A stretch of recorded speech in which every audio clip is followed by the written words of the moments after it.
Okay, ito yung sira. Kakabit natin to. Ayan. Okay.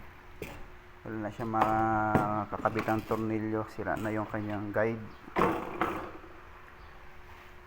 Kaya okay. Yung gagawin natin. So, ayan mga kapatid. Bali, ayan po yung sira ng speaker. Bumubuka-buka na po siya. So, kailangan po talaga siyang pakuan. Okay, so ito naman sa kabilang speaker, nagbiyak na yung ganito niya. Ayan po, no. So, pag tumutugtog po siya, gumagaralgal. Ganyan din dito. Bumubuka na rin dito yung plywood. So, kailangan natin i-fix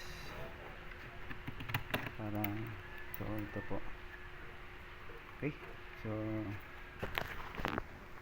pinturahan din po ito. Tapos ito pinturahan. Tanggalin na. Sprayan na lang ng Pilox.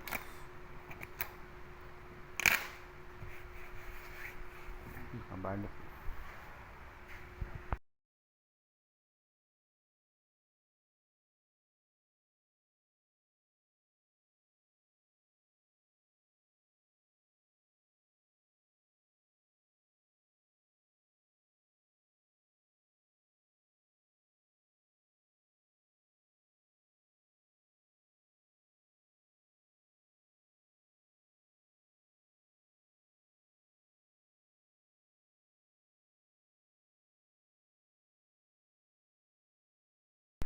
Okay, ano po.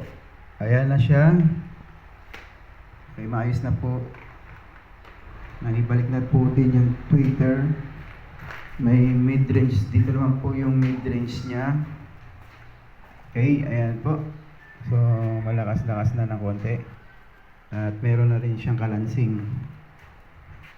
Okay, ayos na po ang sounds, mga kapatid. Ganda na rin po yung sa receiver ng microphone. Okay. So, remind ko lang po dito banda, yung mga volumes, yung mga ano niya, nakaset na po ito. So, ang gagalawin lang po dito ay yung sa may microphone. Itong tatlo na ito lang po yung gumagana na microphone. Ito naman isa sa music. Ito naman po sa Bluetooth. At yung mga bandang wires dito ay huwag na pong gagalawin dahil nagka-ground po siya. Okay. Tumayos na po yung amplifier natin. Wala na po siyang grounded na mga pihitan. Okay. Ito po yung pinaayos talaga yung amplifier na ito. Ito talaga ang may sira, mga kapatid. So, ayan, no? Testing po natin mamaya yung laptop para mai-bluetooth na maayos dito. Okay? So, ayan si Brother Leonard, kasama ko, katuwang ko sa pag-ayos po ng sounds natin. Yan po mga kapatid. At ito na rin po yung ating